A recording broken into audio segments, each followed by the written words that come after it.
রোজ রোজ কি টিফিন দেবো, সেটা মনে হয় আমার মতন সব মায়েদেরই একটা চিন্তা থাকে।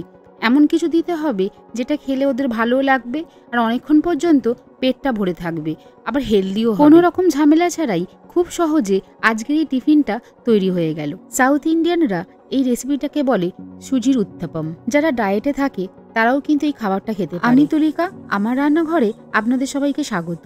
আর এই রান্নাটার জন্য লাগছে 1 কাপ মতন সুজি আর 1 কাপ মতো জল দিয়ে 8 ঘন্টার মতন ভিজিয়ে রেখে দেবো।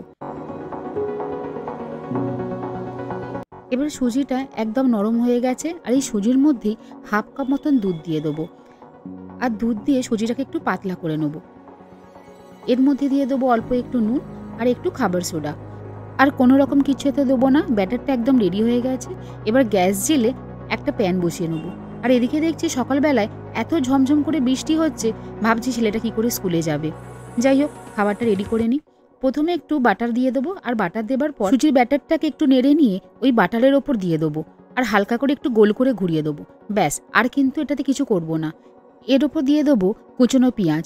পেঁয়াজগুলো অনেকক্ষণ আগে কেটে রেখেছিলাম, সেইগুলো দিয়ে দেবো। আর দিয়ে দেবো অল্প করে টমেটো কুচি। মোটামুটি 1 থেকে 2 মিনিট মতন রান্না করতে হবে। আর সুজির ধারগুলো যখন চাটু থেকে উঠে আসবে, তার মানে বুঝে যেতে হবে সুজির উত্তাপমটা হয়ে গেছে। এবার অন্য পিঠটাও অল্প একটু বাটার দিয়ে এপিট ওপিট করে ভেজে নিলেই হয়ে যাবে সুজির উত্তাপম। এই কিছুক্ষণ আগেই এত বৃষ্টি পড়ছিল আর এখন দেখছি আকাশ একদম পরিষ্কার হয়ে গেছে আর খুব রোদ উঠেছে। বৃষ্টিটা একটুখানি বিকালের দিকে হলেই ভালো হয়, সকালবেলায় বৃষ্টিটা অতটা ভালো লাগে না। যাই হোক, সবারই তো কাজকর্ম থাকে, বিকেল বা সন্ধ্যের দিকে সবাই ঘরে ফিরে যায়, একদিকে একটু নিশ্চিন্ত হওয়া যায়।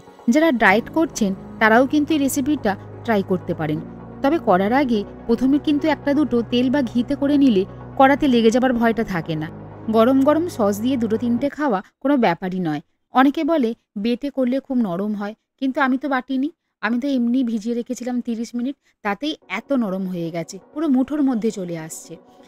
1 থেকে 2 বাচ্চাদের দিলেই সকালবেলায় আর খিদে পাবে না। আলুর তরকারি দিয়েও এই খাবারটা খেতে খুব ভালো লাগে, তবে সকালবেলায় আলুর তরকারি করার সময় ছিল না, তাই সস দিয়েই দিয়ে দিলাম। আমাদের তো সস দিয়ে খেতে দারুণ লাগে, ওরও তরকারির থেকে সসটা দিয়ে খেতেই বেশি ভালো লাগে। সকালে তাড়াহুড়ো করে বেরোনোটা কিন্তু রয়েই গেছে। যাই হয়ে যাক না কেন, সকাল 7টার মধ্যে কোচিংয়ে কিন্তু পৌঁছতেই হতো। আর এখন সকাল 8টার মধ্যে কোনো রকমে তাড়াহুড়ো করে স্কুলে ঢুকিয়ে দিতে পারলেই ডিউটি শেষ।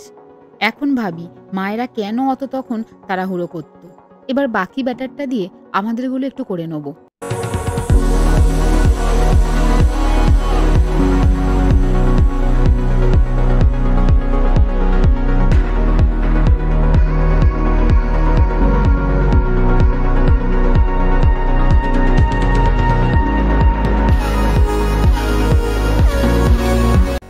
আজকের মতন আসি, দেখা হচ্ছে নেক্সট ভিডিওয়।